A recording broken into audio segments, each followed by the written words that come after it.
presentation session. Can an investor consistently beat the stock market? Simple question.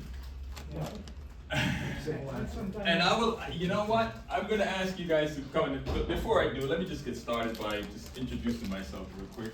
So, my name is Keith Thompson. I'm an executive officer with the Northern New Jersey chapter of Mensa.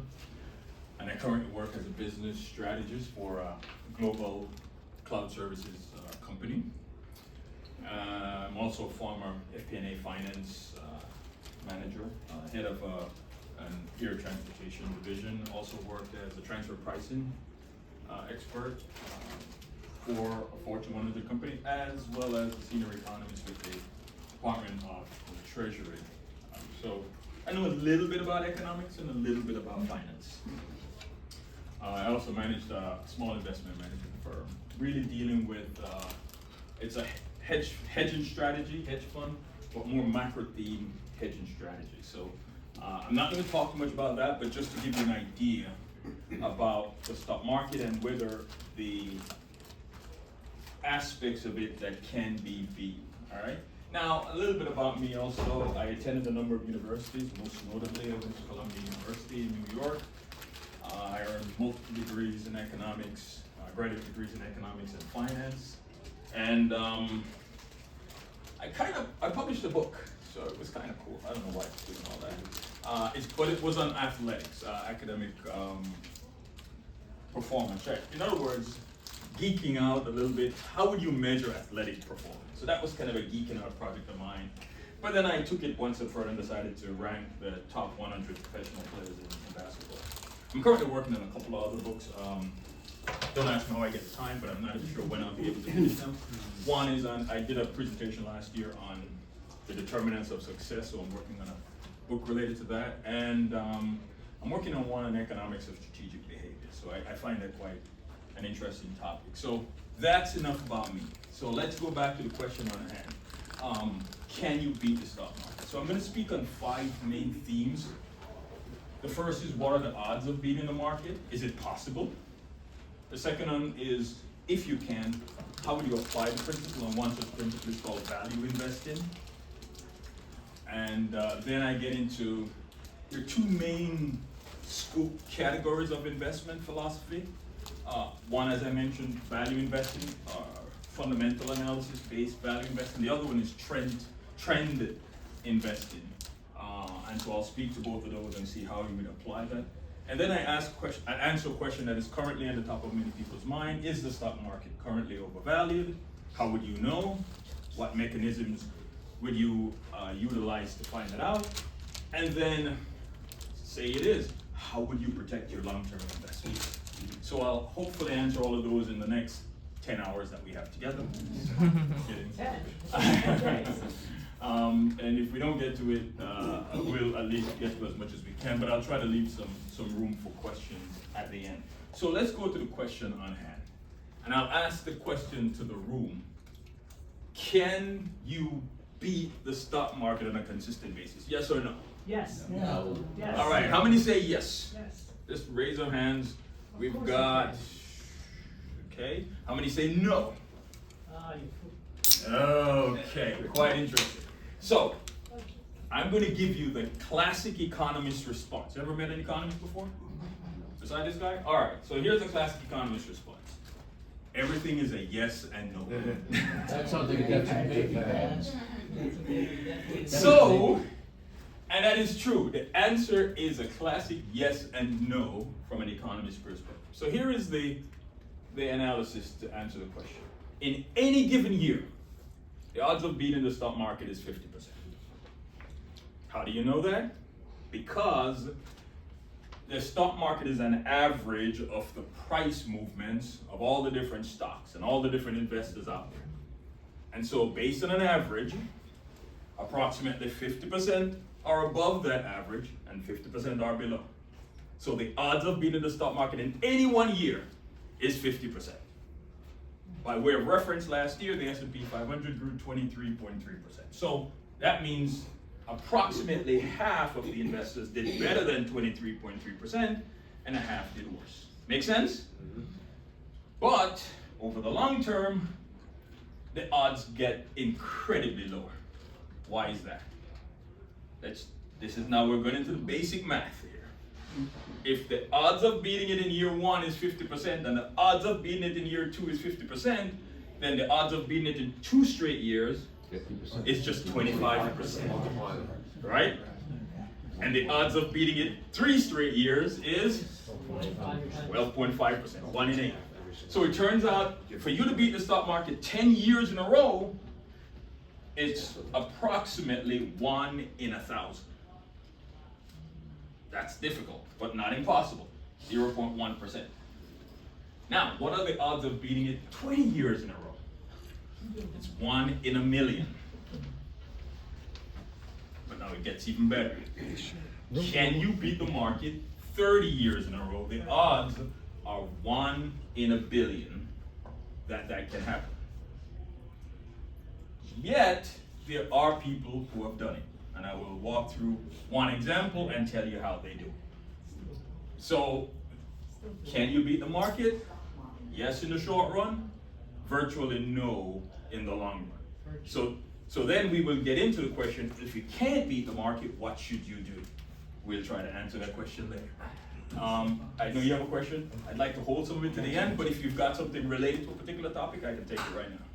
I was gonna say, isn't the object not to beat it 30 years in a row, but just beat it 16 out of? Why is the object not to beat it every year? Who wants to be half as good if you can't be good all the time, right? So before I get into the question of how to beat the market, if it's possible, let's start first by answering some simple question. What is the stock market? It turns out it's not as simple an answer as people think. Yes. So if it's, let's say it goes up 20% last year, that doesn't mean that half were higher than that and half were lower.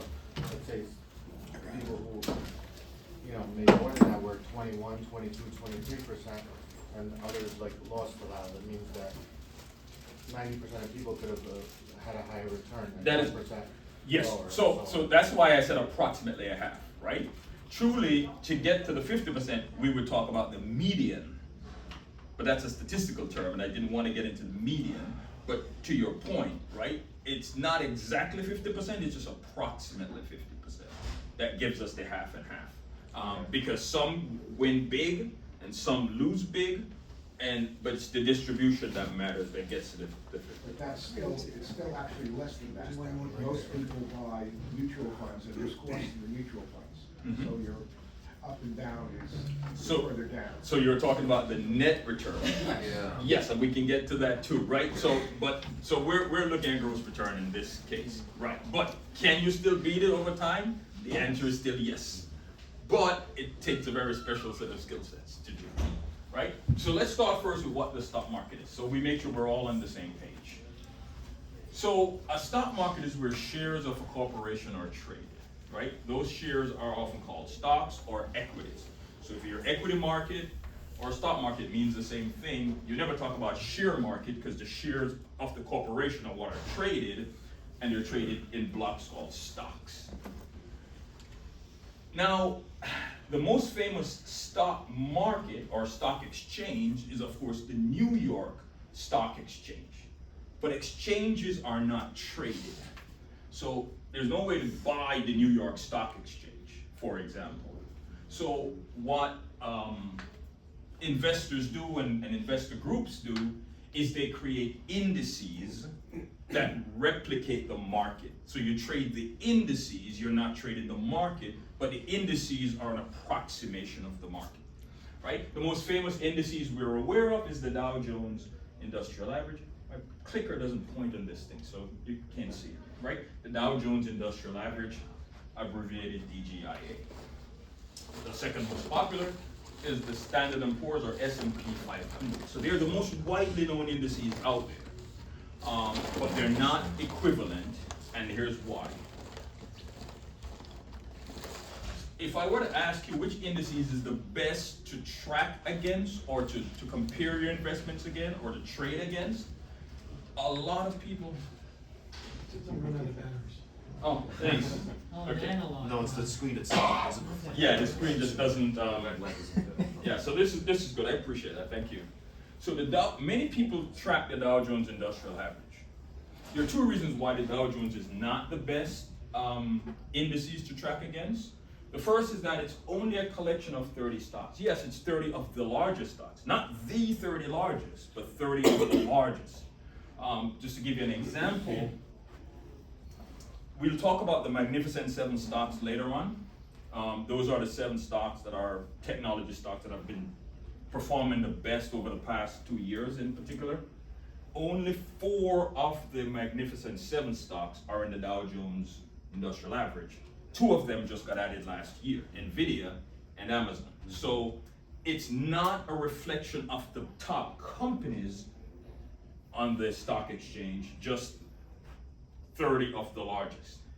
At the end of 2024, the total value or the total market capitalization of the stocks in the Dow Jones Industrial Average was just $19.5 trillion. Now that's a lot of money, but that's only 30% of the total stock market value in 2024. So that the Dow Jones does not accurately reflect the stock market, however we define the stock market. That's one main reason why it's not the best indices to track against. Despite when you watch the news and they talk about the stock market, they always lead with that Dow Jones because it's the oldest. Doesn't mean it's the best. It's also the highest number, and people. It's the biggest number, They turn on by that. They look at 30,000 or 50,000. Right. Wow, look at that. Without understanding how it's compiled. It's just a divisor. You can divide by a bigger number, you get or whatever the case may be. Another reason why the DJI is not a great indices to look at is because all the other indices, and we'll talk about the other 2, they are market cap weighted. Now, I'm not gonna get into statistics, I promise you. But if we talk about means and averages, you can do a simple average or a weighted average. These indices are weighted average. The best weighted average is to weight them according to the size of the companies, or what we call the market capitalization. The Dow Jones does not do that. It weights them by the price of the stocks. It's a price weighted indices, not a market cap weighted indices. So those are 2 reasons why it's not the best to compare against, and therefore the least representative of the overall stock market. It's just the oldest, which is why it's historically remained relevant. The second, which is the most widely traded, is the S&P 500. At the end of 2024, the S&P 500 total market capitalization was over $52 trillion, or 80% of the total stock market. That's the reason why it's the most widely known and the most widely traded, I should say, because it's the most representative. It has almost the 500 largest companies listed on them, including all 7 of the Magnificent 7. And then of course there's the NASDAQ. NASDAQ is primarily for technology stocks. It lists technology offerings. At the end of 2024, the value was $32 trillion, or 50% of the overall stock market. So now that we understand what the stock market is, it's really, you've got the NASDAQ stock exchange, you've got the Chicago stock exchange, you've got the Pacific stock exchange, and then New York is the most famous one, and then you've got indices that run off all the stocks that are out there, and they try to track the market. So, how have these indices performed in recent times? If you look at them over the past 30 years, and I chose 30 years intentionally because it's a good period of time to think about a long-term investment. You'll see that the S&P 500, which is the most widely followed, and what most investment managers and hedge funds track their performance against, has averaged over the past 30 years 8.5%. The NASDAQ, which is technology weighted, the more technology driven, by the way, you've seen it has more highs than all the others in the one in orange, but it also has more lows than all the others. It varies very widely because technology stocks are very volatile. It has the highest return on average over the past 30 years, almost 11%, 10.9. The Dow Jones has the lowest because these companies tend to be larger and more established. They're not growth companies anymore. So growth stocks are primarily going to be in the NASDAQ. These are what we call blue chip. They've grown enough already, so their upside growth potential is much lower. So they'll average 8.1%. And so you see over the past 30 years, this is how they have performed each year. Steady as she goes is the S&P. You'll get a lot of highs with the NASDAQ, but also a lot of lows. And so as we established before, the odds of beating the market in any year, approximately 50%. Over 30 years, forget about it. Which is another reason why, and I'll say this and then I'll say this and then I'll contradict myself intentionally. There are many investors, investment managers out there, think hedge funds. There are many hedge funds that promise phenomenal returns. The Bernie Madoffs of this world, I'm sorry, let me not even go there, right? But there are many hedge funds that promise phenomenal returns over time, and then they charge exorbitant fees. The typical hedge fund, by the way, they charge 20% on their annual earnings. So whatever returns they generate, they take 20% of that, and then they charge you 2% of the total assets that they manage on your behalf, right? So that's a very, very hefty fee.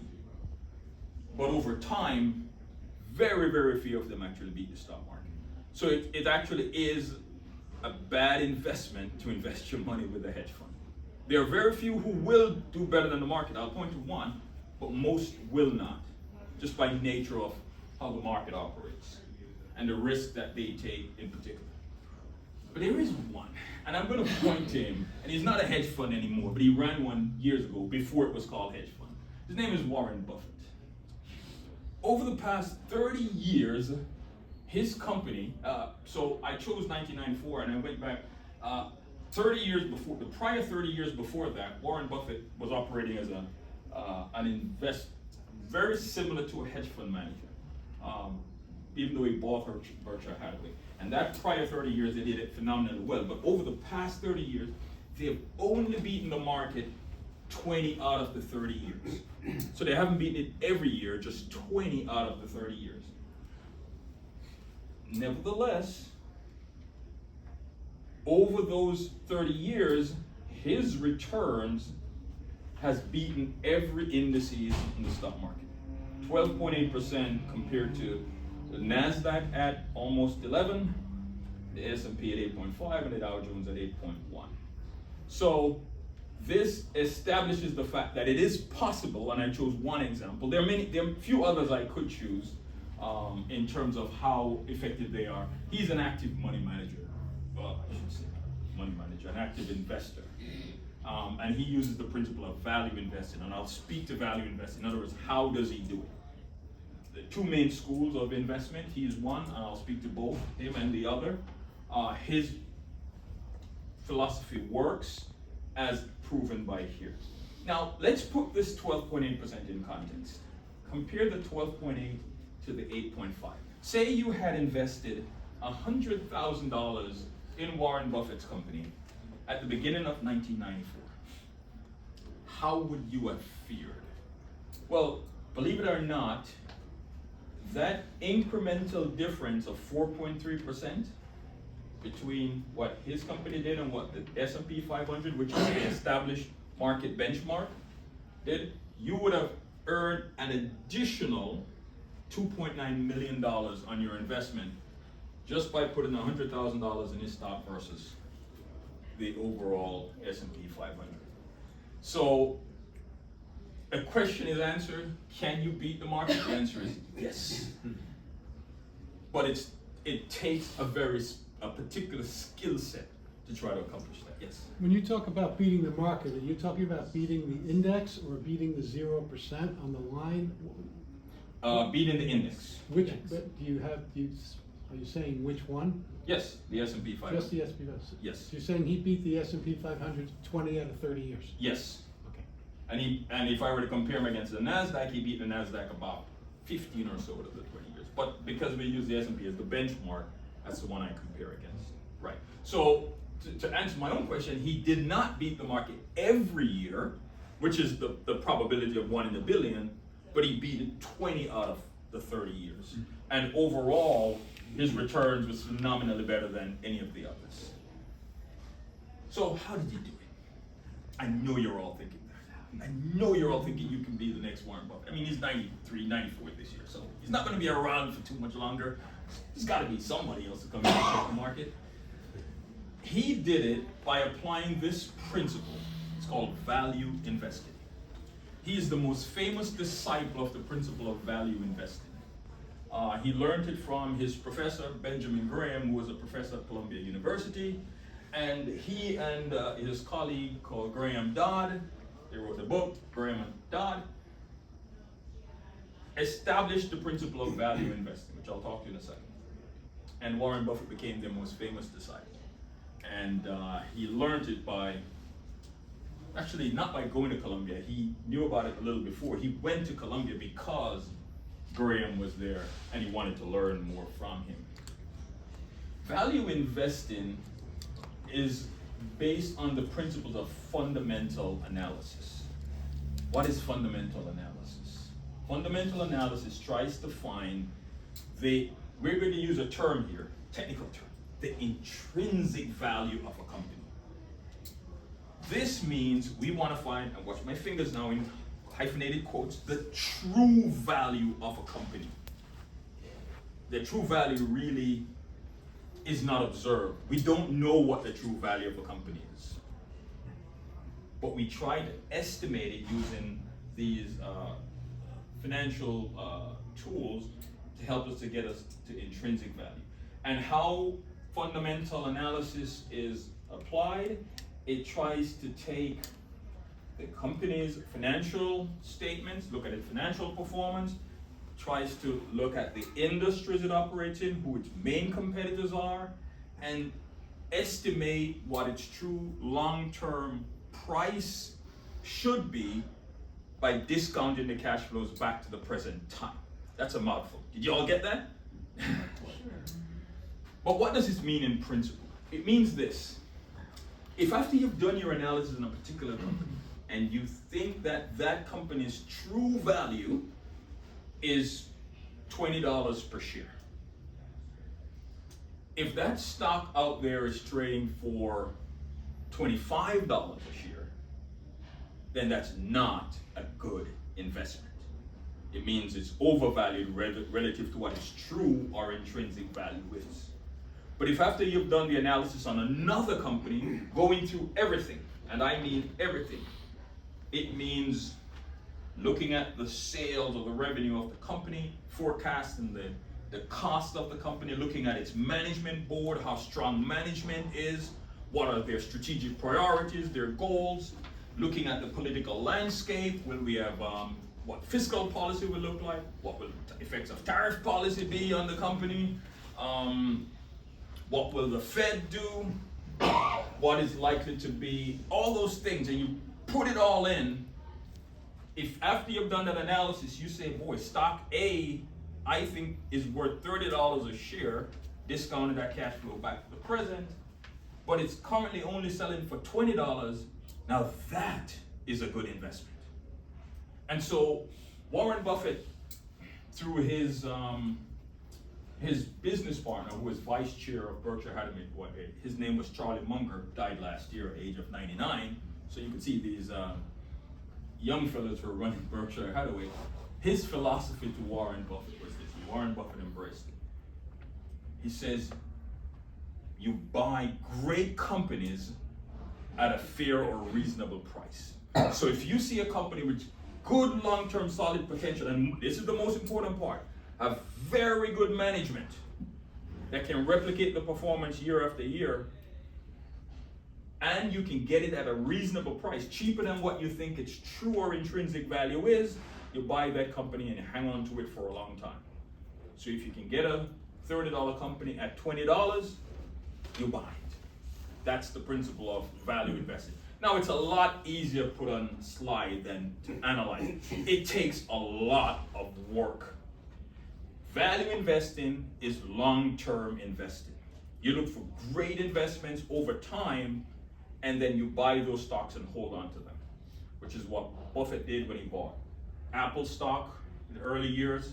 He just sold a chunk of it in Q4 last year, and made a significant amount of money. He bought Coca-Cola as another of his value investments and did particularly well with them, right? Because you spend a lot of time trying to figure out where great investment opportunities are. Then, however, there's a difference, another school of thought on investment. It's called trend investment. And so I'll speak to the difference between value investing and trend investing. So the large investment firms on Wall Street do not apply value investment, and they do phenomenally well as well. How do they do it? So they're called prop trading. Prop is short for proprietary trading. So proprietary trading, proprietary just means I'm using my own capital, not borrowed money. Well, you can use some borrowed money as well, but proprietary trading is more trend analysis. They use charts to determine when a stock is moving higher or lower, and they try to do momentum trading. So they trade it on the way up and they trade it on the way down. Momentum trading. Most Wall Street firms use this methodology of trend analysis. Most day traders use trend analysis, and there are a lot of investors out there that are phenomenally successful doing trend investment. In fact, Warren Buffett said a few years back, he was very skeptical of trend or momentum trading. And recently he came out and said, apparently, this is his words, apparently both ways can be successful at making money. So he finally conceded that trend analysis can also succeed in making money.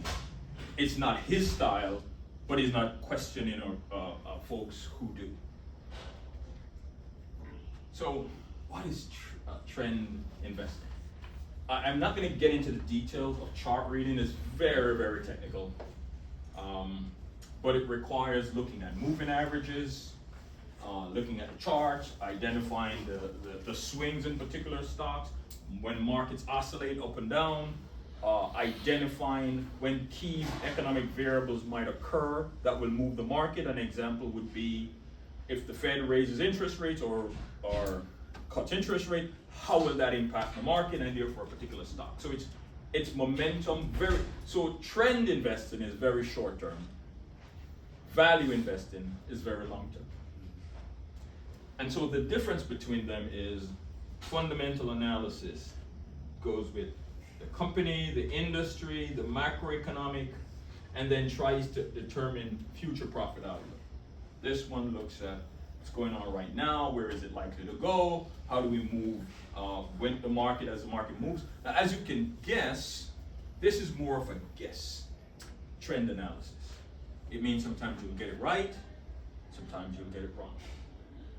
The track record with trend investing is that if you are right 50% of the time, that's great. You can even be right less than 50% of the time and still be successful, because what they're looking for is one big return, and that would offset a lot of small losses. That's the typical time. But again, this is really for the technical experts, particularly those prop trading firms on Wall Street. The average investor is not going to be successful doing this because you don't have the time to watch the market every second of the day and operate off trends. So before I move on to the question of whether the market's overvalued or not, are there any questions on trend versus value investing? Are you talking about computer trading when you talk about the trend trading? Yes, and flash trading, all of those which are really just all they're doing is anticipating where they think the market is going and trying to get ahead of the market. And oftentimes they're looking to make very short, very small returns. Think about it this way. Imagine if you could make a 1% profit in a day. Just in a day. There are 250 trading days in a year, as there are 250 work days in a year, right? 5 work days a week times 50. If you can make a 1% profit in a day and do that 250 times, you're going to be very successful.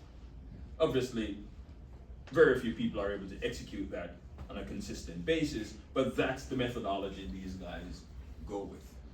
Try to do very quick analysis, make a profit, get out, and then replicate it again the next day. As a group, do the people who do trend analysis do better or worse than the people as a group who do value, who do technical analysis? Or value analysis? I know your question. It's a great question. I don't see a lot of data to answer that question accurately as to which is better. I will tell you, most of the trend analysis is in the Wall Street group, or most Wall Street investing is in the trend analysis. That's a better way of saying it. When this group does well, they do phenomenally well. Just recently, all the big investment banks reported their financial earnings. JP Morgan, Citibank, Wells Fargo, all of them. And every single one beat their estimates in the stock market because all of them did better in trading in the fourth quarter than had been anticipated. But there was a very specific reason for that. I don't want to get into that, but it all occurred after November 5th. Trump. Yes, it was that, what they call it, the Trump trade. And so the market became an upside swing. But this group, as a group, did terrible during the financial crisis. They actually lost a lot of money during the financial crisis. Of course, you and I bailed them out, but that's a whole different conversation, right? But that's the point, right? They do well when the market's doing well.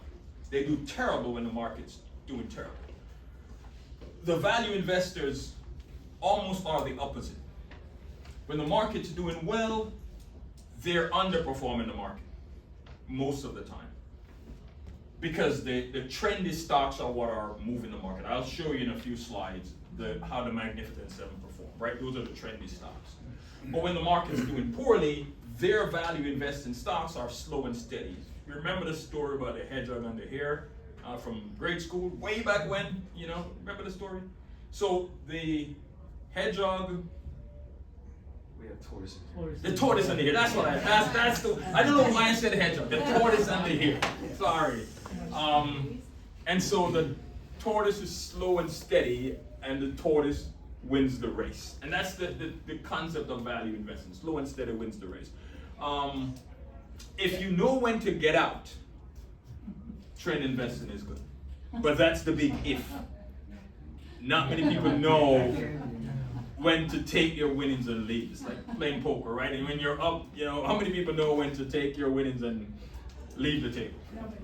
And so that's the fundamental problem. But yeah, there aren't a lot of statistics to show, but I'll show you an even better way between trend and fundamental investing in a second. What everything here points to is that if you try to mimic the market just by investing in a market index, you're actually better off in the long term. Because then you have no need to figure out which one or the other. There are not hedge funds, but mutual funds that do value invest in mutual funds. I've not looked at them to see how well they've performed recently. And there are some that do trend analysis, but most of them, the significant majority of them, just track the market, the broad indices. That's the best way to do it. So let's answer this question. I'm going to spend a little bit of time now looking at whether the market is overvalued or not. I get that question a lot. This is what the stock market's performance has looked like over the past 75 years, since 1950. This is in current value terms, so not adjusted for inflation. So over the past, you can't even see what the numbers are in 50s, 60s, 70s, and 80s, right? It just skyrocketed. Now, the way to properly answer the question of what do the trends look like is you've got to normalize a lot of things. And so I use this company, I like this company, it's called Current Market Valuation, right? It's a subscription and I subscribe to it. I'm not endorsing them. Just as I'm not endorsing Berkshire Hathaway and Warren Buffett, right? I mean, you invest in those companies at your own risk, again, that's my disclaimer. But one way to track the market to determine whether it's overvalued or not is to normalize it and then trend it. And so what do we mean by normalizing it? So if I the stocks in 1950s, 60s, and 70s were in 1950s, 60s, and 70s dollars. Those dollars are different from dollars in 2024. What do we mean by that? It means that a dollar that you earn in 2024 does not have the same spending power as that same dollar in 1950. There's some of you who are shaking your head, you're like, hey, I remember when I could buy a house for $20,000. I'm tough, those days are gone, right? But if I were to normalize, in other words, take a 1950, 60, or 70, and then convert it to 2024 dollars, right? So reframe it in 2024 dollars, this is what the stock market would have looked like by putting the earlier years in 2024 dollar terms. And then the next way we do it is we exponentially trend it. Why do we do exponential trending versus straight line trending? Because the market's returns compound on each other, right? So 1% compounds the next year, it's not going to be 2%, it will be 2.1%.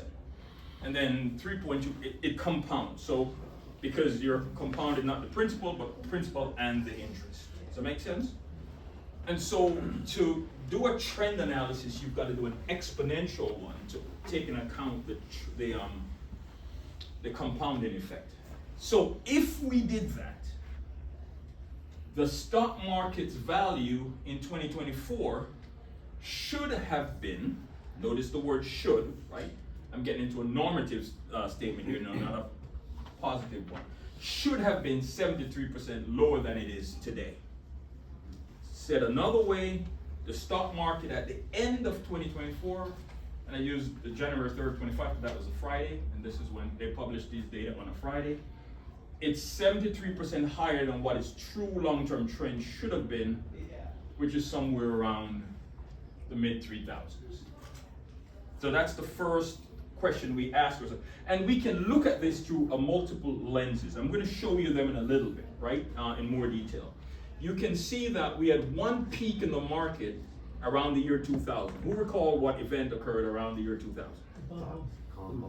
The dot-com bubble. We're not talking 9/11 now. That was a non-financial event.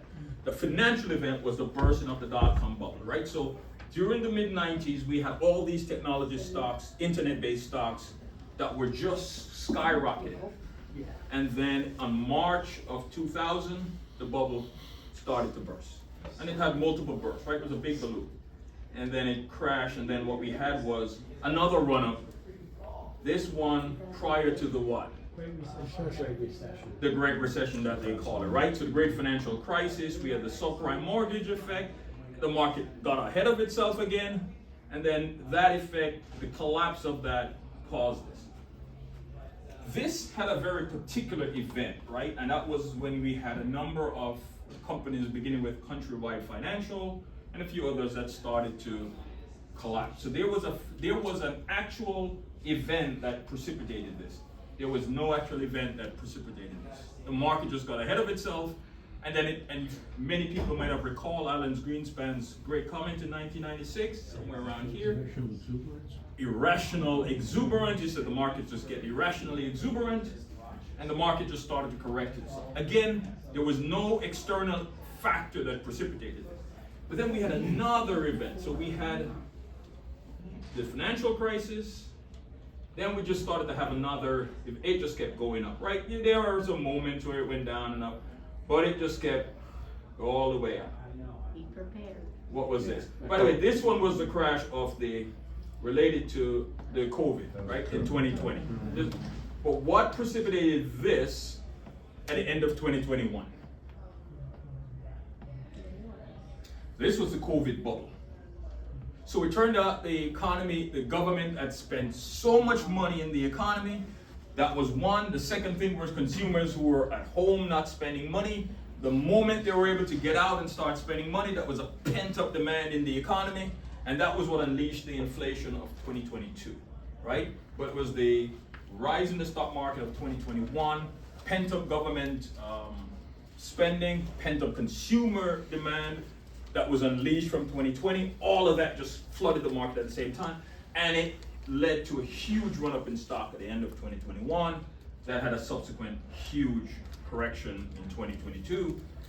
But of course, we didn't learn our lesson, so we're having another major run up again in 2023 and 2024.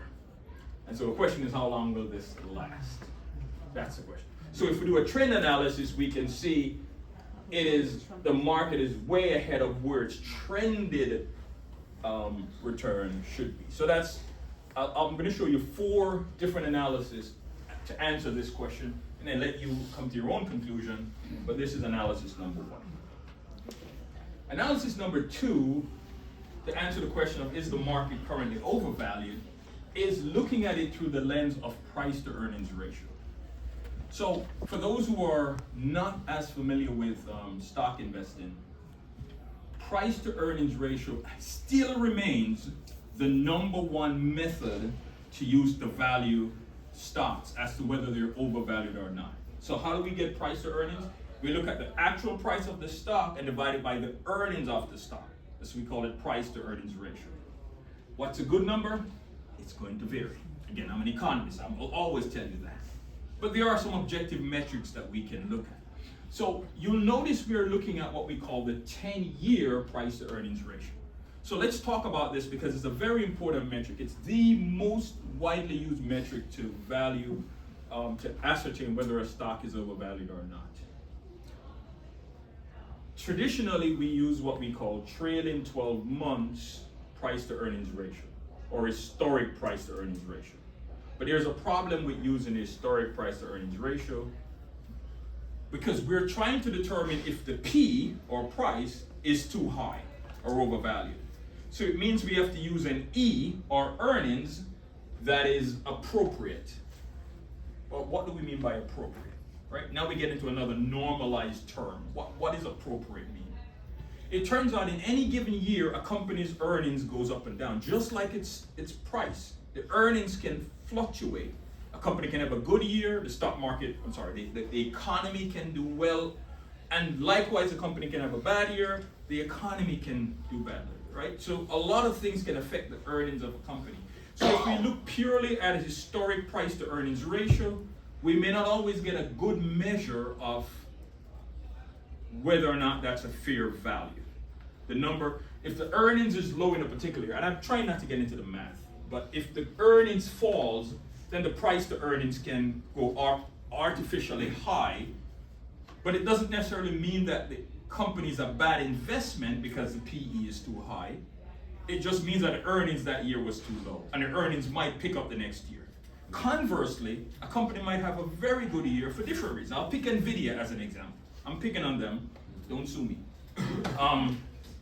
Nvidia is doing phenomenally well now. Now their earnings are projected to also do well, but the price has gone way higher than the earnings could ever justify. So their price to earnings right now is phenomenal. It was about 100 something, I think it's down to 50 or something right now, but it's still relatively high. So it's hard to get a gauge on historic price to earnings because we don't know what the true earnings should be. What many investors these days are looking at is what we call forward earnings. So what's the earnings the next year? Next year's earnings. Now, I'm going to go on record as saying I don't trust those estimates because they're based on assumptions that are very wild, often overly optimistic, and most of the time does not make sense. You remember when we talked about fundamental analysis, how fundamental analysis is performed? Fundamental analysis looks at forecasting the revenue of the company, forecasting the cost of the company, measuring its cost, looking at how management, you have to look at management's goals and objectives and their strategy when you try to determine earnings. Most of the time, we'll never know all the details about a company's revenue prospects, cost forecast, what management thinks, and less we will know trends and developments in the industry or the macroeconomy. How will Trump's tariff policies affect the economy? Economists are divided on that. We don't really know. So those will affect the forward earnings of a company because we don't know what the macroeconomy is going to look like. So as much as it's a good idea to try to estimate forward earnings when we do price to earnings, it's nothing more than an educated guess. So an economist named Robert Shiller, a Yale economist, won the Nobel Prize incidentally a few years ago. For those of you who follow the housing market, he created some housing index. He came up with a concept that looks at 10 years average earnings. He called it CAPE, meaning cyclically adjusted price to earnings. So if you take the 10-year average earnings, you eliminate the highs and the lows in the earnings for that period of time. And you get what he calls a normalized earnings. So when you do a 10-year average or normalized earnings, now you get a much better idea if a stock is too high or too low by looking at its price, current price, relative to that normalized 10-year earnings. That make sense? And many economists find that to be a much better way of measuring the true stock's value or worth using its normalized earnings. So the 10-year price to earnings ratio. Now we're going to put another concept in here. Again, go back to your high school and college statistics. I know it was traumatic, but just try to get back. And we're going to talk about standard deviation. Fun times, right? So to really understand whether something is overvalued, we look at it in standard deviation terms, around the mean. So the mean of the historic price to earnings ratio, the mean of 0, we're going to call it that.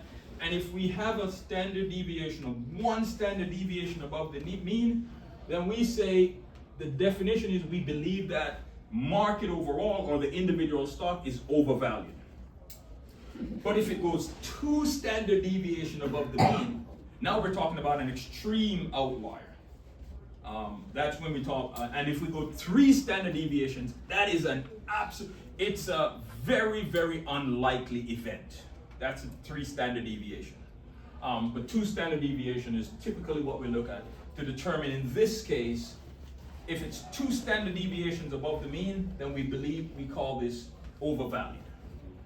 And so if we look now at the stock market, and I'm putting it logarithmic terms so we can see better. So if you recall the last chart where we had it trending up, now we're just putting it flat because it shows better. Here's what we see. There were only 3 times since 1950 when the stock market actually hit what was called this strongly overvalued territory. The first was during the dot-com bubble, and it actually went so far as 3 standard deviations before we all know what happened. It collapsed back down and went back to almost its historic norm.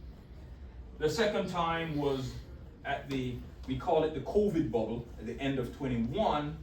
It again went over 2, went 2.2, 2.3, and then came crashing back down in 2022, end of 2022, went back down into what we call fair value territory, and now it's doing another run up, and at the end of 2024, it's about 2 or a little over 2 standard deviation, about 2.1 standard deviations above its historic norm. So again, using the 10-year CAPE price to earnings ratio, we are seeing that the stock market, again, measured by the S&P 500, is in rarefied overvalued territory.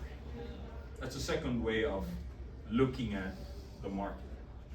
The third way, and I'll quickly wrap up, I want to leave time for any questions you may have, is just looking at the actual value of the PE ratio. It's currently at a ratio of 37, price to earnings. Now what does price to earnings mean? What does a price to earnings of 37 mean? It means if a company's earning a certain amount and its PE is 37, it will take 37 years. If the company keeps its earnings at the same rate, it will take 37 years for the earnings to actually match the current price. 37 years. Now remember, what a company earns is not all that goes to shareholders. What the shareholders get is what's called dividends, right? We typically value a stock in terms of cash flow. But what we look at is earnings drive cash flow, and cash flow determines dividends. So if it takes 37 years just for the earnings to get back to what the current price is, it will take even longer for the dividend payments to get to the investor. In this scenario, over the past 70 years, the historic average of the price to earnings ratio is little over 20. Now, many, many years ago, that number used to be 15. Then I remember when the average was 18. Now the average is 20. The average has been pulled up because of the market has been performing very high over the past few years. So the average now is at 20, but it's still very high. But however we can look at this, what do we conclude? We can conclude that if the average of the price to earnings should be 20, the price should not be more than 20 times the earnings on average. If it's currently 37 times the earnings, that means the current stock market price is almost double what its historic norm should be. That's another way of looking at it, right? Just based again on looking at the trends where the 3 times it's ever gone above say 35 have been in 2000, the dot-com bubble, 2001, the COVID bubble, and now 2024, 2001 and 2021, and 23-24, this is the Gen AI bubble that's being driven primarily by NVIDIA, right? So it's Gen AI that has been driving this most recent surge. And then there's a final way to look at market valuation. What is overvalued? This one I'm going to get back to now. It's called the Buffett indicator. I mean, Warren Buffett should be paying me here. I'm really doing him a service, right? Yeah. But at the end of 2001, during the height of the dot-com bubble, Warren Buffett came up with this metric, very simple metric. He looked at the total value of all stocks in the economy. It's called market capitalization. And he divided that by the GDP. In fact, he divided it by the GNP. But again, that's a technical stuff. Don't want to get into that. But most economists now look at it in terms of the GDP. They're relatively similar in the US, so we're not missing anything. And what his metric asked was, how do we benchmark the value of the stock market relative to the size of the economy?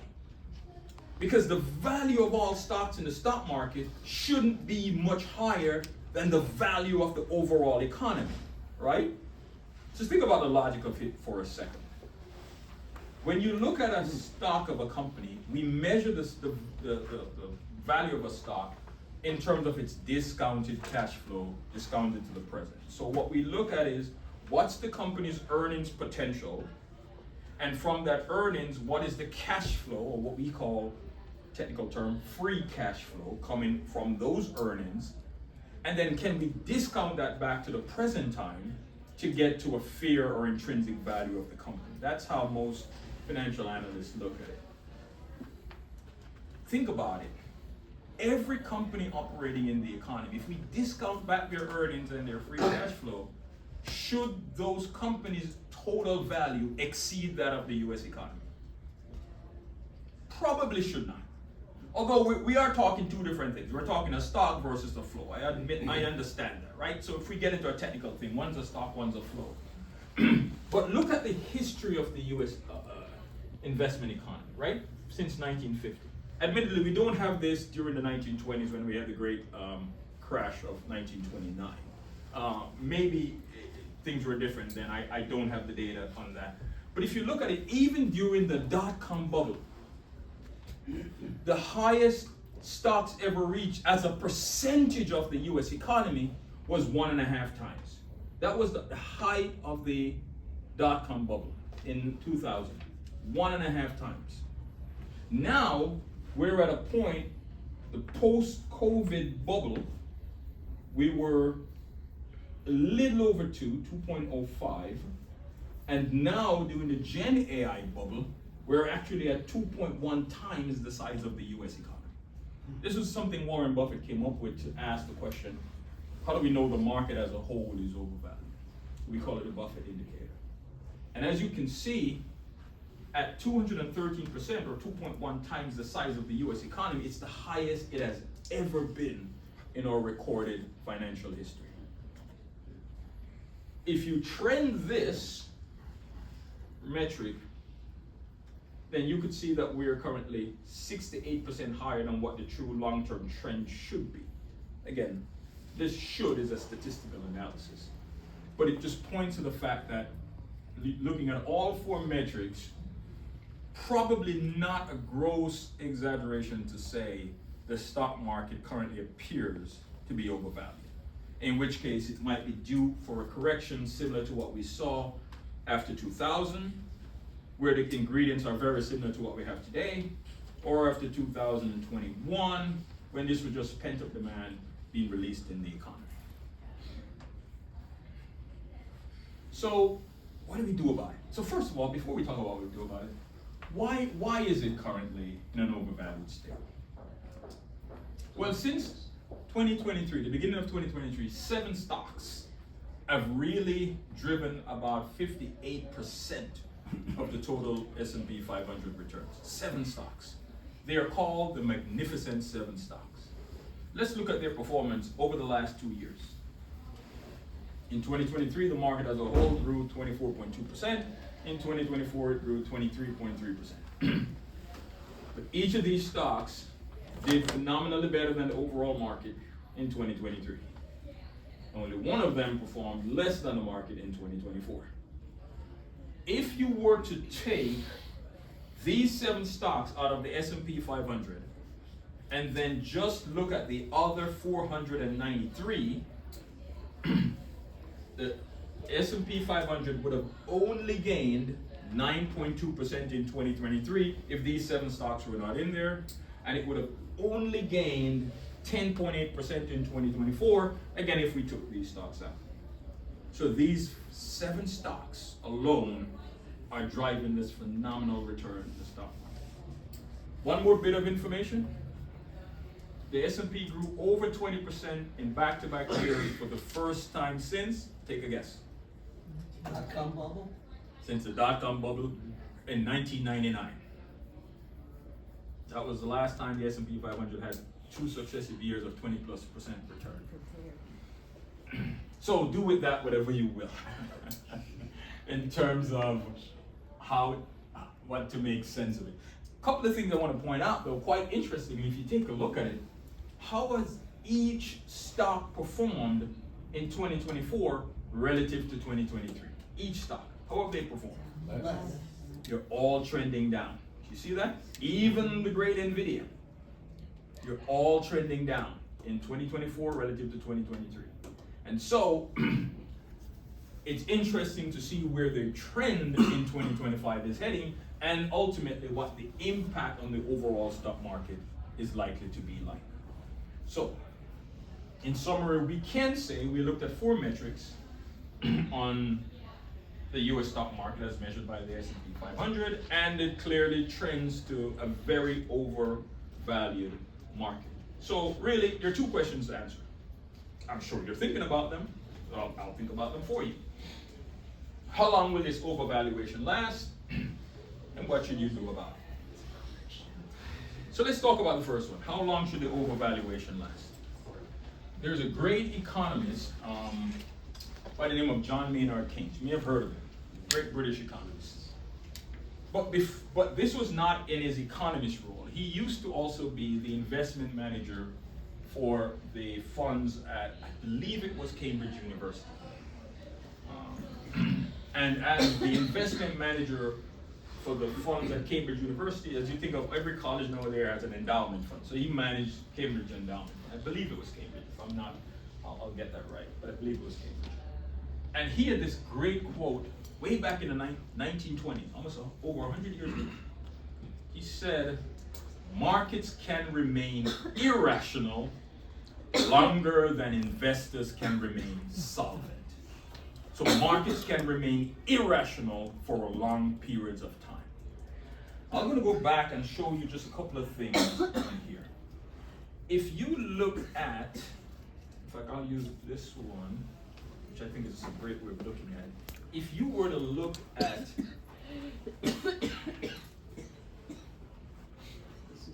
You could probably argue, I took 35 as the benchmark for overvaluation, but you could easily look at 30 as a benchmark for when a stock is overvalued. It's clearly overvalued. We discussed this before. We talk about the 1 standard deviation and 2 standard deviation. Right here is the 1 standard deviation. So I'll use this one then. So when it hit the overvalued mark, it hit this for over a 2-year period, where it remained overvalued for well over a 2-year period before it came back down. This was the COVID bubble effect, and this was overvalued for a period of about a year, where it remained over the 1 threshold, right? 2 is extremely, 1 is just when it hit the overvalue. There are other periods of time when it also went there. So we know markets can remain overvalued or irrational for long periods of time. It's really hard to, so if someone asks the question, how long will it last? You can't really say. But markets have been known to remain overvalued and irrational for long periods of time. So the question is, since we don't really know, by the way, that's true of all things economists study. We can tell you with great accuracy what is likely to happen, but we're lousy at telling you when it can happen. Our models aren't good enough to tell you when things can happen, but they are good enough to tell you what is likely to happen. So what do you do about it? How would you protect your long-term investments?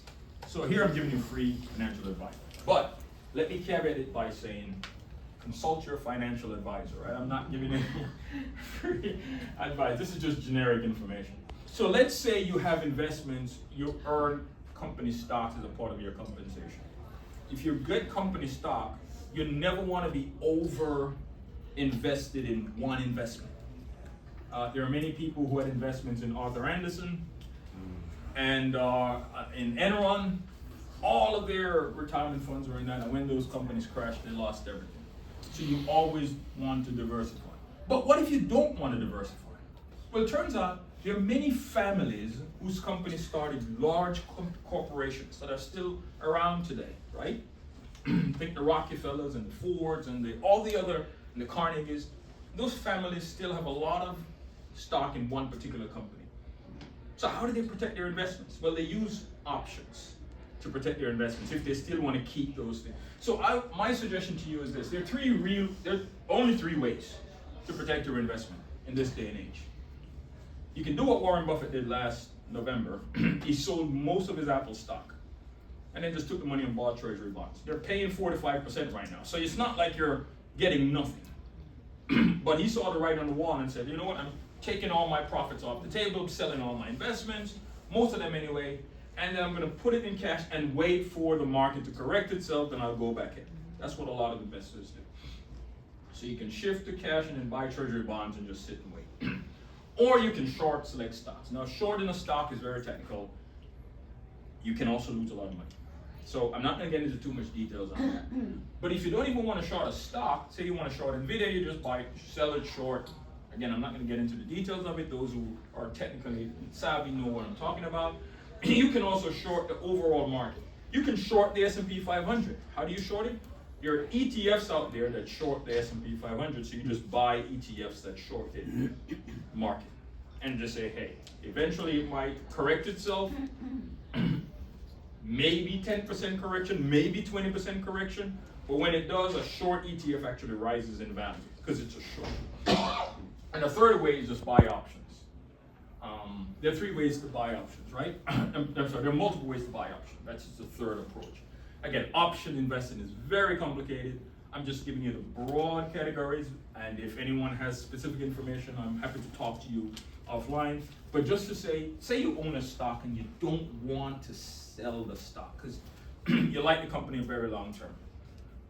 Well, the way you protect yourself is you can sell a call on that option. A call option on that stock. That's what most professionals do. I personally don't like that approach because your downside risks are unlimited. When you sell a call, your downside risks are unprotected. So I don't like it, but most professionals like it because they get the cash. By the way, I'll tell you this, a little secret. Most 80% of all options expire unexercised. So if you sell an option, there's an 80% probability you get to keep all the money. The problem is there's a 20% probability of unlimited downside risks, right? So that's the reason why I have sold short calls in the past. What is a call? A call option is the right to buy a stock, but not an obligation. So I buy a call option on, again, let's pick NVIDIA. NVIDIA is currently what? $150, I think? 137. Yeah, it went to 150 a couple days ago and then probably came back down. So say you want to buy it, and it's currently 137. But you're afraid in another 6 or so months, it might even go up. So you buy a call option, the right to buy it at 130 or 120 or whatever the price you pick. And then if it goes up much beyond that, you still have the right to buy it at the lower price that you selected. The problem is it can also go down. So if I buy an option at $130 and it drops to $100, that call option now is now worthless. Because I would never exercise it at $130 when I can buy it at $100 in the open market, right? So the option is just, a call option is the right to buy the stock at a predetermined price. A put option is the opposite. It's the right to sell that same stock at a predetermined price. And you will buy a put option if you believe in the near term the stock is going to increase. It's going to decrease. So if you think the stock is going to decrease, you buy a put that says, I have the right to sell it at a predetermined price. Again, let's take NVIDIA. I could buy the put option if I own NVIDIA at the right to sell it at $150. So even if it drops to $100, it doesn't matter to me, I still get to sell it at $150. That's what I put up. It's like an insurance policy. That's really what it's like. But it's a risk because the price can continue to go up. If you buy it at 150, a put option, and it goes up, then your option is worthless. But you still get to sell it at a higher price, so you don't really lose much. And that's what a protective put does. Again, if I own the stock, I buy the put that gives me the right to sell it at a predetermined price. So if the price goes up above that, I still don't lose. I will lose just the amount I bought the put for. But outside of that, I would be better off with a stock, which is most of what my investments. I use protective puts, or they call them married puts. And there are other options. I'm not going to get into it for the interest of time. Protective calls, straddles, and long straddles. So those are different options you can apply to protect long-term investments if you own a stock and you don't want to sell it. Of course, the easiest thing is just to sell it and take the cash, right? And so my last thing is to answer the question, how do you beat the market in the long run? My suggestion, buy market tracking ETFs. Buy ETFs tied to the S&P 500 or the NASDAQ. And then I put beat in quotes because you will not beat the market in this case. You will just mirror the market. Whatever the market does in 30 years, you will do exactly the same. And if you buy a no loads ETF or no loads mutual fund, it means no fees, then you don't have to pay any fees. So your return is going to be almost exactly the same as that. And so I advise people, this is what I told my sons, right? Just graduated college in their 20s.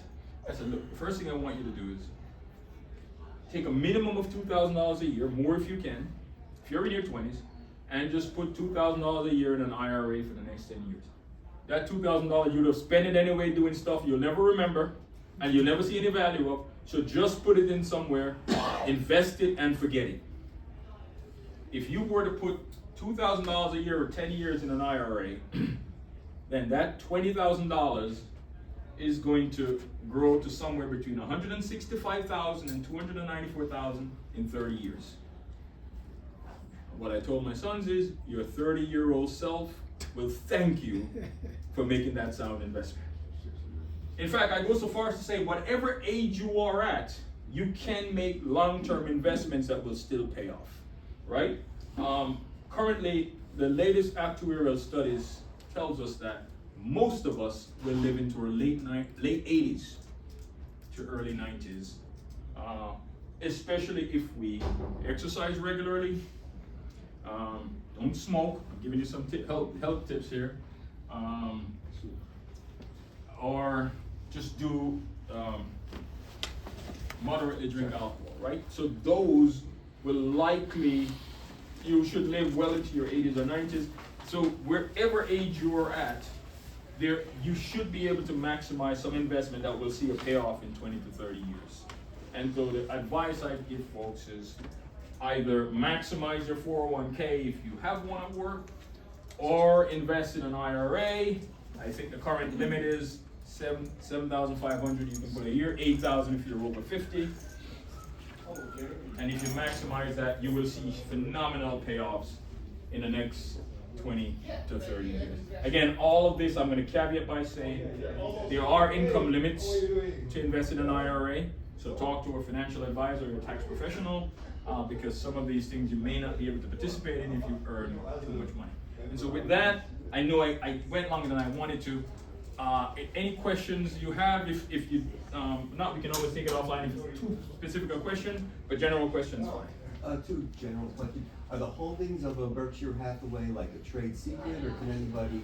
It's not a trade secret, they publish them. So do people just copy what they do? Yes, there are people who do. But here's the problem, that people always miss. It's the timing. So these companies report quarterly what their holdings are. But if I buy a stock on January 1st, the value of it's going to be different than when you see it on March 31st when they publish.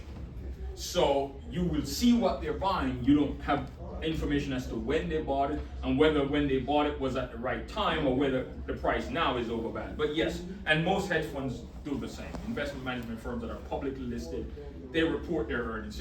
So many people do track them. That's one option to do. Can you back up to slide 15 for a second? Sure. Yeah. If the Magnificent Seven were factored out so that the S&P was only up 9.2 and 10.8, what would the current bubble actually look like? Would it be Good less question. bubble-ish?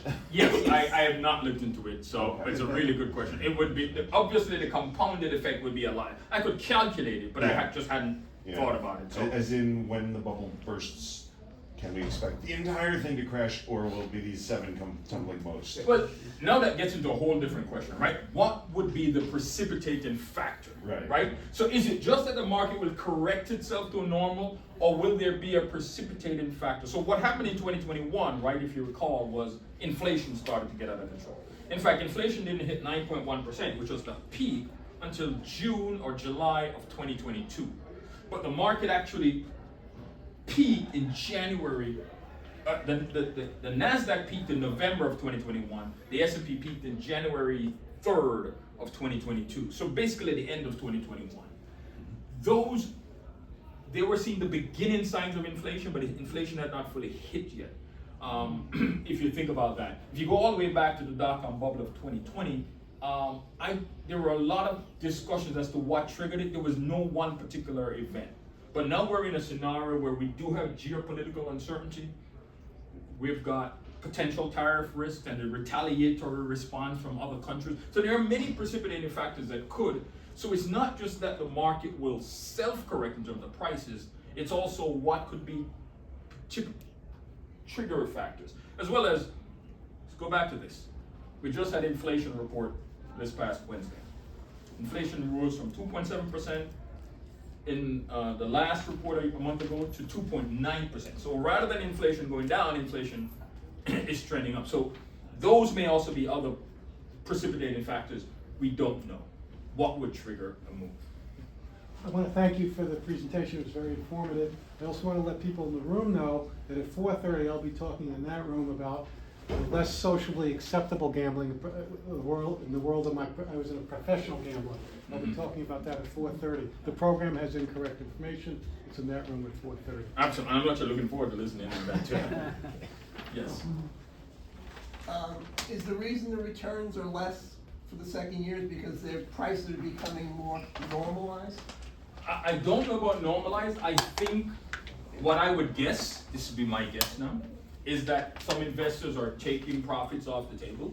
And so as investors are taking profits, because if you look at it, many of these stocks have had a run up well beyond what people would have normally expected. So it's just easy for folks to take profits now and say, hey, we don't know. In fact, we saw that with Tesla. Tesla actually dropped And Tesla only started to make a run up after the November elections, right? But it actually had dropped below what it started the year at in 2024, and then started to run up again. So there's so many factors that go into this, but I think the biggest factor is they're taking profits. And so the question at what point is, will these start to then trend negative as opposed to just then trend lower?